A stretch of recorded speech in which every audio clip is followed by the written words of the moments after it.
Hello and welcome to Daily News Simplified, an answer to what, why and how of newspaper analysis from the perspective of civil services examination. Today we have taken up daily edition of The Hindu newspaper dated 26th of December 2022. The articles that we shall cover today have been displayed on the screen. Do not forget to subscribe to our prelims test series and PSIR mains test series. Let us now begin the discussion. So the first news that we have taken has appeared on page number 1. Ready to work with India for steady growth of ties, says China. So Chinese Foreign Minister Wang Yi has said yesterday that China was ready to work with India for the steady and sound growth of bilateral ties, and the two countries were committed to upholding stability in the border areas where tensions had prevailed since 2020. Now, India and China relationship is something which is always in news. Sometimes with respect to the border dispute, sometimes with respect to the Chinese initiatives to engulf India like string of pearls, sometimes with respect to the sharing of water, specifically Brahmaputra River, and on some other occasions, increasing influence of China in South Asian region with respect to trade relations, with respect to Chinese support to Pakistan, it's always in news. While the matters on which there are divergences between India and China relations are many, no one can deny the fact that the convergences are also equally strong. If you look at the syllabus of GS paper 2 under international relation, India and its neighborhood relation is a part of your syllabus, and it is very important for us to understand the full spectrum of issues between India and China. So in this discussion we are going to take up 6 important areas where there are major flashpoints. Let us now begin the discussion. So whenever we talk about India's relation with China, there are a lot of issues. To start with, we have India and China border dispute. Then we have a lot of Chinese initiatives, and especially Belt and Road Initiative. Then in past 10 years, river water dispute between India and China is creating a lot of problems in the relationship. Then increasing presence of China in Indian Ocean as well as in South Asia, which is India's immediate neighborhood, is creating a lot of problems for our country. But issues which China is creating for India is just not limited in geostrategic terms. It also extends well into economic terms due to increasing trade imbalance between India and China. The high trade deficit which India faces with respect to China is a problem for us. And finally, perpetual strong support provided by Chinese government military to Pakistan is a cause of concern for us. And so we are going to look into these aspects in this discussion.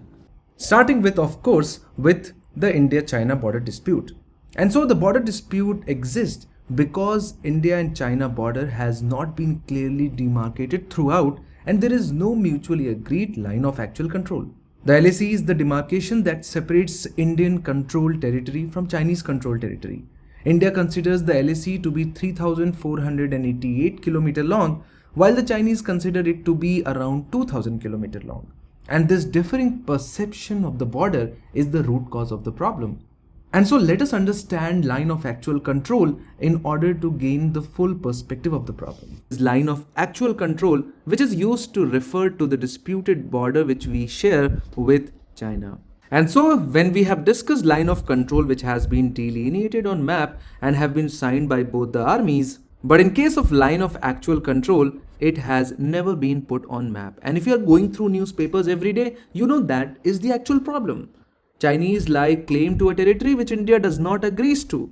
India sends troops to a region which China says belongs to them, and that is happening only because this particular line or a boundary has never been put on map. There is no agreement between these two countries as to where the actual control should lie as far as both these nations are concerned. And so this particular line of actual control remains ambiguous even as of now. If we talk about its segregation, it is divided into 3 sectors: Eastern, Middle and Western. The Eastern sector, which spans Arunachal Pradesh and Sikkim, the Middle sector in Uttarakhand and Himachal Pradesh, and the Western sector, of course, in Ladakh. However, the line of actual control in Ladakh region does not conforms with the political map of our country which you are habitual of seeing. It runs something like this, with Aksai Chin controlled by China. Although it has never been put on map, but there is some kind of agreement to actually decide some of the points, and that was done in 1993 through agreement to maintain peace and tranquility. Through this agreement, India and China decided to maintain status quo on their border pending any eventual boundary settlement. So, boundary settlement has not taken place, but until then, the status quo will be maintained. Wherever the person is sitting will keep on sitting. But that does not prevent one country from imposing their own perception of line of actual control on the other country. And that is the basic reason why we are having so many scuffles between India and China.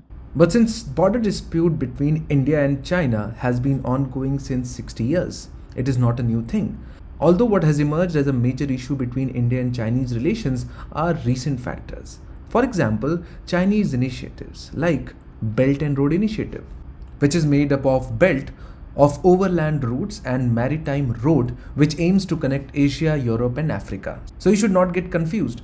Road is maritime in nature, which will lie over the sea lines of communication, whereas belt lies over terrestrial zone and it will be a zone of economic development which will start from Asia and from there it will grow into Europe and Africa. So it's basically reincarnation of ancient maritime Silk Road which was dominated by China, and it is designed to provide an impetus to trade from China to Europe through South China Sea and Indian Ocean, and from China through South China Sea towards South Pacific. Now this initiative is extremely problematic for India. It's problematic because first and foremost, some of its projects violate India's sovereignty, as it passes through part of Pakistan occupied Kashmir that belongs to India, and no country can accept a project that ignores its core concerns of sovereignty and territorial integrity. Because once a country joins and accepts a project under Belt and Road Initiative, that country is awarded handsomely in terms of loans. But these countries are very small countries with very small production and foreign exchange, and these projects are not able to convert themselves into viable economic options, because of which these countries are unable to pay back the loans, which binds these countries into Chinese debt trap. What has happened in Sri Lanka? Chinese made a port in Sri Lanka, promising that this port is going to overturn economic situation in China, which did not happen, and hence China was unable to repay the loans given by Chinese, because of which Chinese were handed over the possession of the port for 99 years, and that is how China is increasing its influence in India's neighborhood. There are other issues because of which India is worried. Since a lot of countries are partner and actively participating in Belt and Road Initiative, this new trade multilateralism is going to shape the global economic rules. Just like in last 50 to 60 years, Bretton Woods institutions have written down the rules of economy or trade, more and more number of countries are on the same platform when it comes to the global trade, and they are being guided by China, and that is going to create problem for our country. Then the new arena of confrontation has emerged in India-China relation in past 4 to 5 years because of the reports that China plans to build major dams across the Brahmaputra river, and this has again created problems between India and China. So China has officially stated that it plans to build run-of-the-river dams on Yarlung Zangbo, which is a major tributary of Brahmaputra river. But at the same time, China has also stated that there is no cause for concern as it plans to keep communication clear with both India and Bangladesh. But when it comes to China, things are not as simple as it is stated by the country. So China has been building these 3 dams, as you can see on the map as well as on the handwritten text: Jiezhou, Zangmu and Jiacha in the upper reaches of Brahmaputra. And India has objected to it, but there has been no formal treaty over sharing of the Brahmaputra water, and that is the cause of concern for India. And it is a cause of concern because in the long term, experts have highlighted that even run-of-the-river projects will significantly reduce the availability of the water in the northeastern region and increase the siltation level. So we can say that it is going to impact both quantity as well as the quality of the water flowing down in India. Then in the long term, these dams can be used as a blackmailing tool by China, because control over joint water resources is a very important tool for any country. And to cite the best example, China stopped sharing of hydrological data on Brahmaputra during Doklam standoff, but it was sharing the same with Bangladesh. So you can see how water can act as a diplomatic and geostrategic tool when two countries decide to fight war against each other. Not just that, It is going to cause various environmental impacts as well, because several experts have cited concerns such as increased pollution in the river, potential impact on climate change, threat to biodiversity in the region, and altering of monsoon pattern of the region. And apart from this, it is going to increase our vulnerability to the disasters in the region. After all, artificially controlling and consequent sudden releases of the flow of the water increases the probability of floods, especially in the lower regions of Assam and Bangladesh. So these are the 4 reasons because of which India is extremely worried about the new construction of dams in upper reaches of Brahmaputra, but China is doing nothing to address India's concerns. Then moving on from river water disputes, we have increasing influence or presence of China in both Indian Ocean region as well as in South Asia. And this is a topic which you have to understand very clearly. And there are 2 elements to this. First is increasing influence of China in India's neighborhood in terms of territorial neighborhood.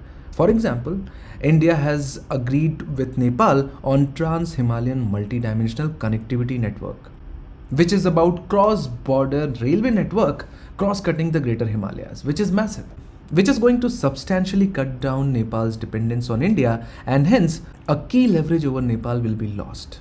That is one. When it comes to Bangladesh, China has been aggressively funding projects in Bangladesh.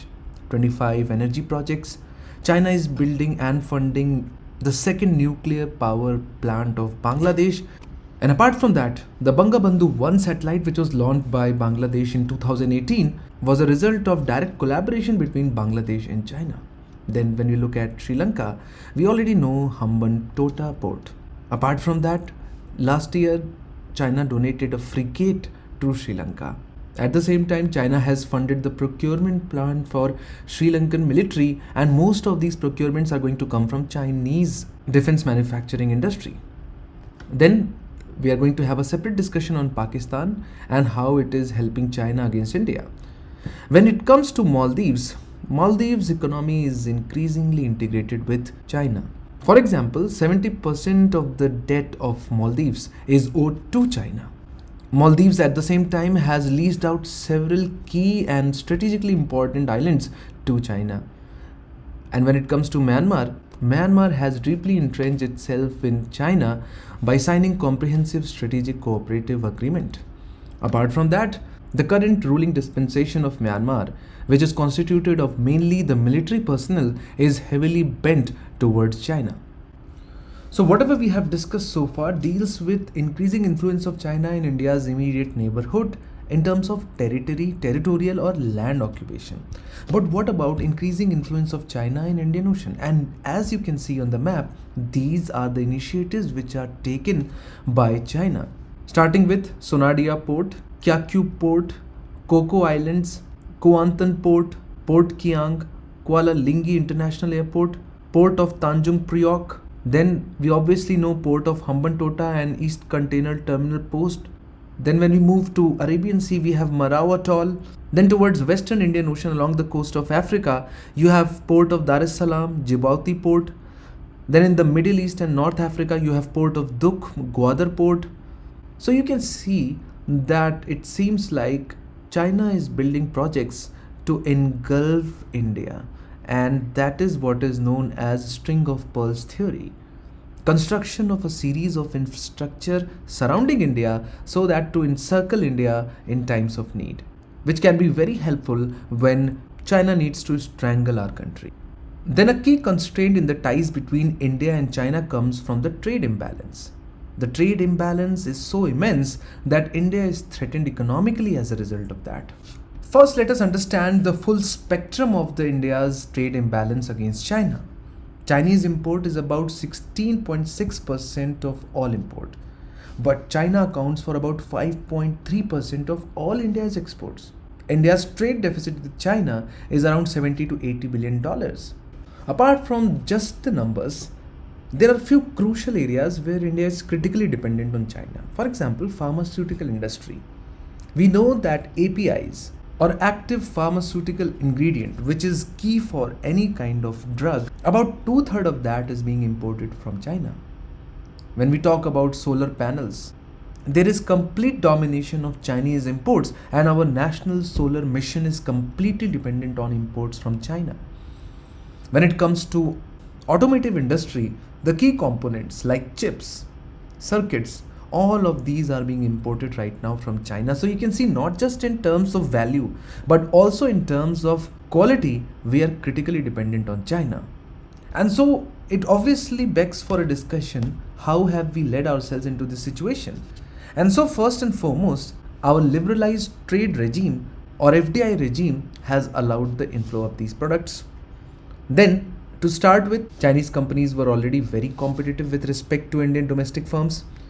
And then finally, the kind of measures which India has taken in past 5 to 10 years are ineffective. So ineffective remedial measures have been insufficient to plug inflow of high amount of Chinese products into our country. But at the same time, the question arises, what can we do about this situation? Can we completely ban the Chinese imports in our country? And so the obvious answer is no.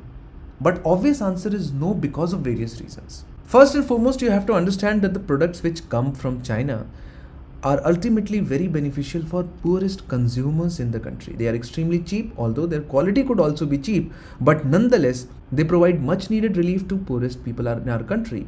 If all the smartphones are sold for higher than 40,000 rupees, most of the population will not be able to afford it. And so there is a market, and a big market in case of our country, for mobile phones starting from 4 to 5,000. And that is where Chinese come into play. Then if we completely cut off China from our trade, it is going to punish Indian exporters, as more than 50% of India's imports from China are either capital or intermediate goods. So when we do value addition, just like pharma sector, whatever we export is dependent on import from China. And even if we boycott China, it's not going to impact China in any way, because Chinese exports to India account for only 3% of the overall exports by Chinese. So if they are exporting goods of 100 rupees across the globe, only 3 of that is coming to our country, and so that is why it is not going to impact China in any way. So what we can do to help this situation has already been discussed in great detail in another DNS, as you can see on the screen. So please have a look at it if you want to understand the steps taken by our country to counter China. And then last but not the least, China's perpetual support to Pakistan and its agenda. Apart from its investment in China-Pakistan economic corridor, which we have already discussed, China has always been very vocal in support of Pakistan when it comes to Kashmir issue or terror in Pakistan or entry of India into nuclear supplier groups or Pakistan's stance on United Nations Security Council reforms. In all these matters, China always sides with Pakistan. The next article for discussion is also a very, very important one, especially from the perspective of mains examination. Constitutional silence is unconstitutional inaction. So according to the author, when the constitution was adopted by the Constituent Assembly, the founders left deliberate gaps in it to enable a future parliament to modify and amend the constitution that was in accordance with the aspirations and the will of the people. This ostensibly gave birth to a constitution with glaring misses, which means a lot of loopholes, or a lot of voids have been kept in the constitution, which are being now misutilized or misused by the center. And one such provision is Article 200, which provides for the reservation of a state legislature's bill by the governor for the consideration of the president. Now, if you look at it, it is a blatant violation of separation of power, because passage of bill from legislative assembly is a legislative action. When governor reserves it, it's an executive check over the legislative action, and especially by the central government's insinuation. And hence, somewhere it is related to the federal structure of the country. And if you look at GS paper 2, issues and challenges pertaining to the federal structure is a part of your syllabus, and every year there have been questions with respect to the functioning of federalism in our country. And so in that context, it becomes not only important for us to understand the basics of federalism, what federalism is, what are the basic constituents which demarcate a particular system of governance as federalism or unitary, but also to understand the unique challenges which face India's federalism. And Article 200 is just but one part of the issues. Especially if you look at last 6 months, reservation of the bills by the governor, for example, the NEET bill in Tamil Nadu, matters related to All India services, imposition of Article 356, parliamentary enactment in state list, for example, farmers bill, all are nothing but the intrusion by the center into India's federalism and hence calls for an important discussion. Now, before going into federalism as a word, let us now first understand why is there a need for a country to adopt a federal system of government. Now, if you look at the countries across the world, they come in all shapes and sizes. They are made up of many different types of people from various kinds of backgrounds trying to live together as a nation. Now, how do we ensure that all these diverse people get sufficient political representation? And one of the ways to enable people from different backgrounds to live together is federalism. So put very simply, federalism is a system of government in which the power is divided between a central authority and multiple regional authorities. Now someone might ask, why is there a need to create two levels of government and how is it going to exactly help people from diverse backgrounds in living together as one nation?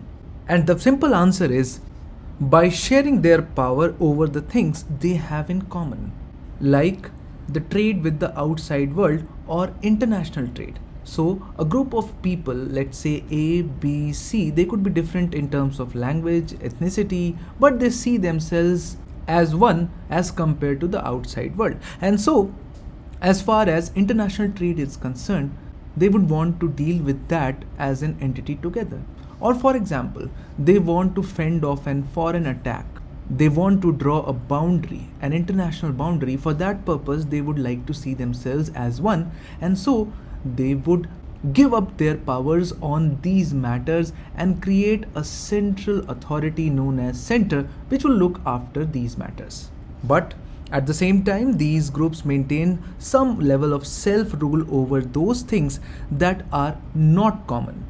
For example, education, primary health care, or for that matter, broadcasting. Each of A, B, and C would want to deal with these matters independently, and for that, they would like to keep that power to themselves in the regional government. And so, over the years, federalism has been recognized as the best system of the government to protect diversity in a population. Because you have given powers to themselves to manage their own affairs in a lot of things. And for specifically doing this, you need first and foremost a written constitution which is not very easy to change, which is some kind of a rigid constitution which cannot be amended by parliament or by the central legislature. The constitution itself should create two levels of government. So right now I want your utmost attention. There are a lot of countries, for example China, which also has local governments. But still China is not a federal government because the constitution of China does not guarantees the perpetuation of these regional territories. You need these states to have existence independent of the center. And so the constitution creates two governments and itself divides the power between the center and the regional territories. Only then it will become a federation. And the best example of that would be United States of America, would be India, would be Australia, and also Canada. All these four nations are examples of federation, but the way the federations are arranged vary a lot from one country to another. And now let us look at India and try to understand whether India is a federation or not. India has a written constitution, which is true. Also, it has constitutional supremacy. At the same time, it is very difficult to amend the constitution of India without the approval of the states if those provisions deal with the matters related to states. The constitution itself has created the two levels of government under part 5 and under part 6. Also, India has a bicameralism or bicameral parliament where we have a house known as Council of States or also known as Rajya Sabha, which is about giving representation to the states at the central level. And then we have independent judiciary to make sure that the central government does not transgresses into the affairs of the states. So now we can see that India is a federation. But the problem is that there are a lot of mechanisms, there are a lot of provisions of the Constitution of India and the way they are carried out which makes us believe that India is not truly a federal system but rather a federal system with a unitary bias.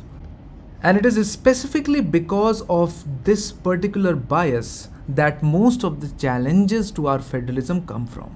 And now we are going to understand those challenges and what Punchi and Sarkaria Commission have recommended in that accordance.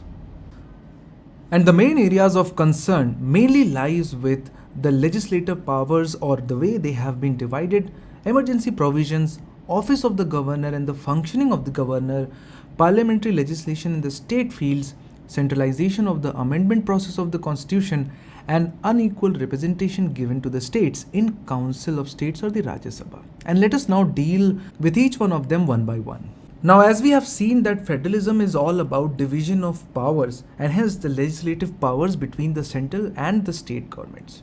And so in India you have list 1 in which the center has the prerogative to make laws, state 2 where generally the states make laws, but under certain special circumstances even the center can make laws, and concurrent list where both center and the states have the power to legislate laws. And then there is residuary power, the items which have not been mentioned anywhere in the constitution, which lies completely with the center. So if there is a new item on which there is a need for a law, the center is the one which is going to enact the law. And so this is one of the most important and crucial points of disagreement between the states and the center and creates most problems. Because in the United States of American Constitution, the residuary power lies with the states. In fact, there is only one list which has been mentioned in the constitution and the rest everything lies with the states, and that is why it is the best example of federation. And this is more like the Canadian constitution where the residuary power rests with the center. On matters of concurrent list, if both the center and the state enact law, and if the provisions clash, the central legislation would prevail. This is also a big cause of concern for the states. And we know that there are a lot of bills which can be reserved by the governor for the approval of the president on its own discretion. And all these three matters respectively are the ones which are creating challenges to our federalism. And in this regard, Punchi Commission has recommended two important things. The first is that Punchi Commission has recommended a set of broad agreement between the center and the state on the matters related to list 3. It has recommended that it is of utmost importance that a broad agreement be reached between the union and the states before introducing any particular legislation in parliament on matters of concurrent list. If there is a concurrence or an agreement before the introduction of the law, there would be no problem. And then it has recommended extreme restraint on behalf of the central government when it comes to enactment of a law which has not been mentioned either in list 1, list 2 or list 3 of schedule 7, which is the residuary list. Then the next set of challenges come from the emergency provisions which have been contained in part 18 of our constitution, starting from article 352 and going up to article 360. Of course, these provisions have been created to enable the central government to meet any abnormal situation which might arise, and the rationale behind the incorporation of these provisions is to safeguard the sovereignty, unity and integrity of our country. But in practicality, what these provisions do is that they convert the federal character of our country to that of a completely unitary system. We know that imposition of national emergency makes unitary government all powerful with respect to the country. Similarly, the application of 356 or Article 356 or the precedent rule does the same for that particular state. And so it converts the federation into a unitary system without even going through a constitutional amendment, and that is what the problems state have with respect to these provisions. Apart from that, you have provisions in our constitution which enable the central to give directive to states. Let us know in the comment section which are those articles which enable the central government to direct the states to carry out certain responsibilities. And there is another article which says that if states fail to abide by the central directives, then it shall be legal on behalf of the central government to impose the precedent rule. And so in this particular regard, the Punchi Commission has recommended the complete implementation of S.R. Bommai versus Union of India 1994 judgment, which set out a series of guidelines for the imposition of the precedent rule in a state Of course, if we start discussing SR Bombay judgment, it will make this particular discussion very long, but in particular, it has laid down few rules which has to be followed by the governor before recommending imposition of president rule or dismissing of council of ministers in a state. Then all of us know that office of governor has been a long vexatious issue with respect to the states, be it the manner of appointment of a governor or reservation of bills by him or her, whether it is about appointment of chief minister in case of hung assembly, and be it about recommendation of president rules. All of the provisions given in the Constitution of India and the way they are actually used in day-to-day life have ruffled a lot of feathers with the state governments. And hence, most of the states and the committees constituted by them to rework the Constitution of India have recommended changes in the way the governor is appointed. And so in this regard, the Punchi Commission has recommended quite a few things. First and foremost, the Punchi Commission has given very extensive guidelines as to who can become governor of a state. And they mainly deal with a non-political person, a person not belonging to that particular state and not actively involved in politics should be appointed as a governor. Then Punchi Commission has recommended a fixed 5-year tenure just like all other constitutional posts. Because when a tenure is fixed, you cannot lure that person into acting in your interest. If a tenure is fixed, the governor can act against the will of the central government also. Right now, governors act in accordance with the center because they know they can be removed at any time. And so because of that, the Punchi Commission has recommended a proper impeachment process just like that of president. And these two, when combined, will give much needed autonomy to the post of governor and the way she functions. Then, we know that when state legislatures pass a bill, they can be reserved by the governor for the consideration by the president. And what they do is that they generally do not transmit it to the governor. They sit on it forever. And so the Punchi Commission has recommended an amendment in the Constitution by inserting a clause that the bill can be reserved for at max 6 months. If the 6 months have passed, it will have to be sent back to the legislature. Then we also know that in cases of hung assembly, where no clear party or coalition gets the full majority, it matters a lot who is invited for the first time to form the government because then they hold power for some amount of time and in that they can do a lot of horse trading. And so the role of governor becomes very, very crucial in those circumstances. And so the Punchi Commission has recommended quite a detailed set of guidelines which has to be followed by the governors for inviting people to form government. And as far as the recommendation of president rules is concerned, again, the SR Bommai judgment's guidelines have to be followed. The only condition is that the governor cannot and should not dismiss any state government and a council of minister without the floor test. Now, it is important to know that before SR Bommai judgment in 1994, the governors used to dismiss the council of minister just by writing that this government does not command the majority on the floor of the legislature. And now the SR Bommai judgment has made it mandatory to conduct the floor test, and only if the Council of Ministers is not able to prove their majority on the house of the legislature, only then they can be dismissed. Now, if you compare the emergency provisions in Office of Governor from that of USA, there is no provision of emergency-like feature in USA, and the Office of Governor is not that of an appointee from the central government, but rather he or she is an elected person holding or commanding the real powers. And after completing these three major challenges, let us now look at some minor issues, starting with unequal representation. Now, if you look at the Constitution of Rajya Sabha, which is the Council of States, all the states have varying degree of representation depending upon their population. But since it is a Council of States, most of the federations have given equal representation to all the states. For example, in USA, all the states have 2 members in the Senate, which is their Council of States. Now here the problem is that in case of India, parties commanding state governments in the largest states, for example Bihar, UP, Maharashtra, Karnataka, actually control the Rajya Sabha.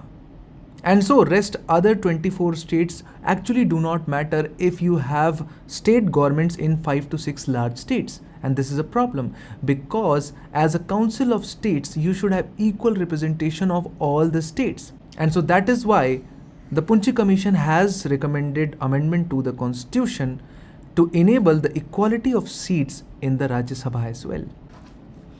Then states complain a lot about centralization of the amendment process. Because if you look at the way Article 368 has defined the process of the amendment of the Constitution, it is very, very centralized, because if an amendment to the Constitution has to be initiated, it will only come, and it can only come from Parliament. There is no way for the states. So if the states feel that there is something wrong with the Constitution, they cannot pass any kind of proposal in their legislatures. And apart from that, major part of the Constitution can be amended without the approval of the states. And even if a particular provision requires an approval, let's say half of the states, after giving their consent, they cannot withdraw from it after some time. So these are the problem with respect to the amendment procedure of the Constitution, with respect to which the Punchi Commission has not recommended anything. Then the states also raise this issue of parliamentary legislation in a state field. Let us know in the comment section what are the 4 conditions in which the parliament can actually enact or enable a lot of legislations in the second list of 7th schedule. And just like amendment to the Constitution, Punchi Commission has not recommended any particular suggestion or recommendation in this manner as well. The next news article that we have taken has appeared on page number 10. CAG detects discrepancies in Assam NRC exercise, suggests action against Hajela and Wipro. So the Comptroller and Auditor General has detected large-scale anomalies in the updating of National Register of Citizens in Assam. The Supreme Court monitored NRC exercise began after bureaucrat Pratik Hajela was appointed the state coordinator in October 2013. The complete draft of the list of citizens was published in August 2019, excluding 19 lakh people out of 3.3 crore applicants. The CAG report ending in March 31st, 2020. The CAG report submitted to the Assam Assembly on December 24 said 215 software utilities were added in a haphazard manner to the core software. And so this has brought the functioning of CAG under limelight. And in the prelims, a lot of questions have come from the constitutional body. Apart from that, if you look at the main syllabus under GS paper 2, it is also a part of syllabus under mains examination. And so in this discussion, we are going to limit ourselves to just the constitutional discussion. So as we know, under part 5, chapter 5, Comptroller and Auditor General of India, under article 148, says that there shall be a Comptroller and Auditor General of India who shall be appointed by the President by warrant under his hand and seal, and shall only be removed from office in like manner and on the like grounds as Judge of the Supreme Court. So this first line constitutes the Comptroller General of India and states that it shall be appointed by the President. Now, President acts on the aid and advice of the Council of Ministers, which basically means that the CAG is an appointee of executive, but he or she cannot be removed unless on the same grounds and by the same manner as Judge of Supreme Court, which means that this person has a very high level of immunity, because removing a Supreme Court judge is not difficult, and hence removing a CAG is also very difficult. The clause 2 says that every person appointed to be a CAG of India before he enters upon his office make and subscribe before the President or any other person appointed by him in that behalf an oath or affirmation according to the form set out for the purpose in the 3rd schedule. So the oath of the CAG has also been mentioned under 3rd schedule, and the oath is made in front of the President.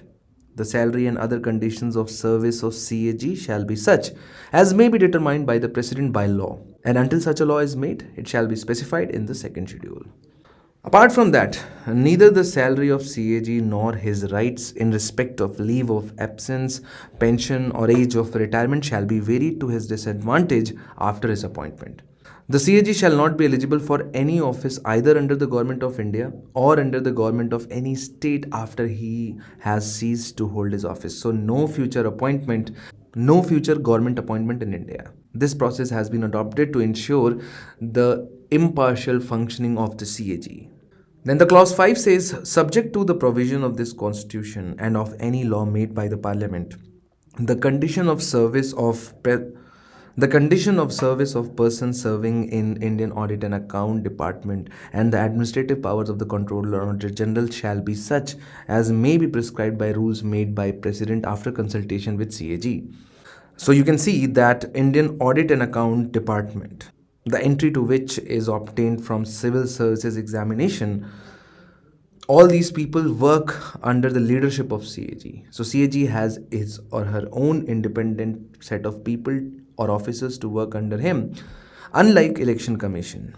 The clause 6 says the administrative expenses of Office of Comptroller and Auditor General, including all salaries, allowances, and pensions in respect of persons serving in that office, shall be charged upon the consolidated fund of India. So you can see that it forms the non-votable part of the budget. Let us know in the comment section what are the other kinds of expenses which are charged upon the consolidated fund of India.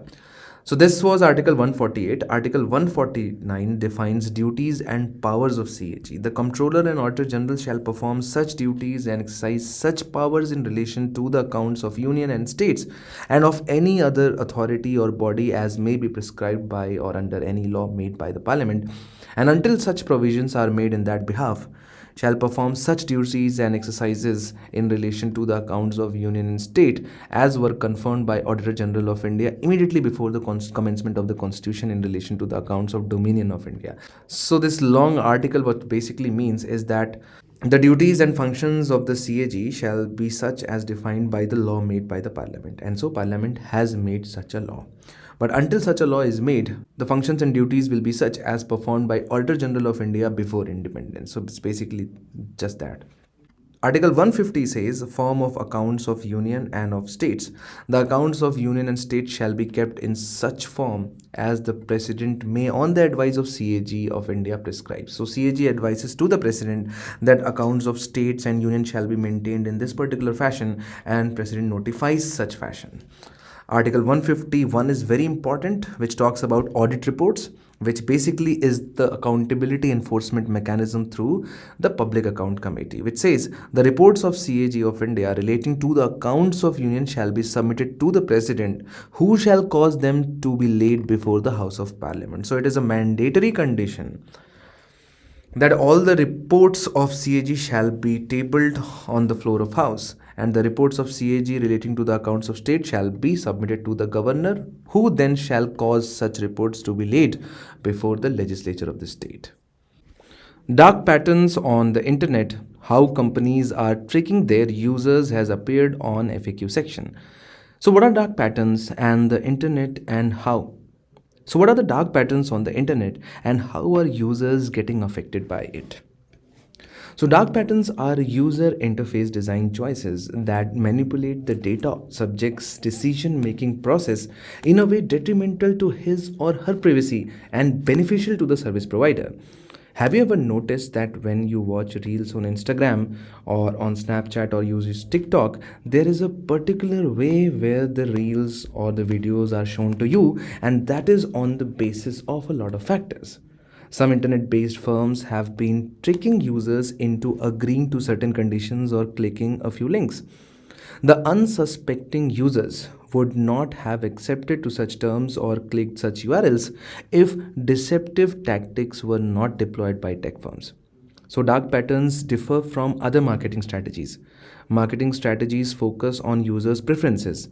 Dark patterns' objective is to make consumers disregard their own preferences and act in a manner inconsistent with their own choices. They are designed to be manipulative rather than persuasive, to encourage users to make decisions they would not have made if not for their influence. This is in sharp contrast to persuasive marketing efforts that influence users to revise their preferences. So, how do the companies use dark patterns? Social media companies and big tech firms such as Apple, Amazon, Skype, Facebook, LinkedIn, Microsoft, and even Google use dark or deceptive patterns to downgrade the user experience to their own advantage.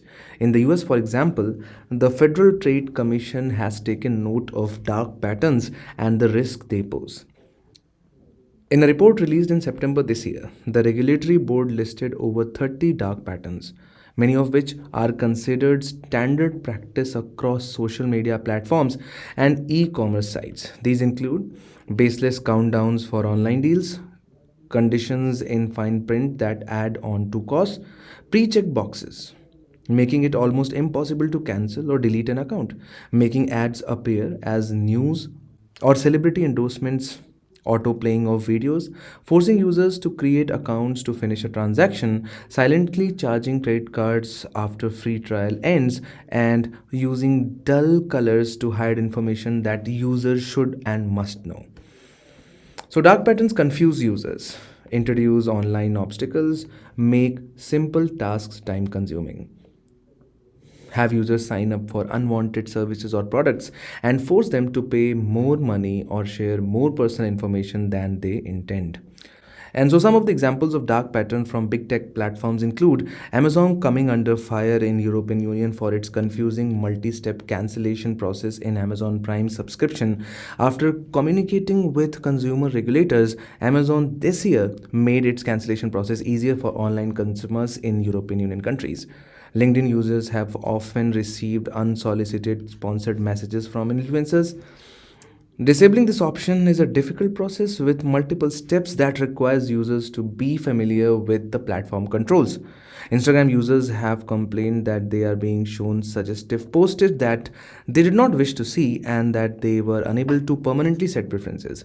Sponsored video ads getting scattered between reels and stories users originally opted to view, tricking them for several seconds before they can see the small sponsored label.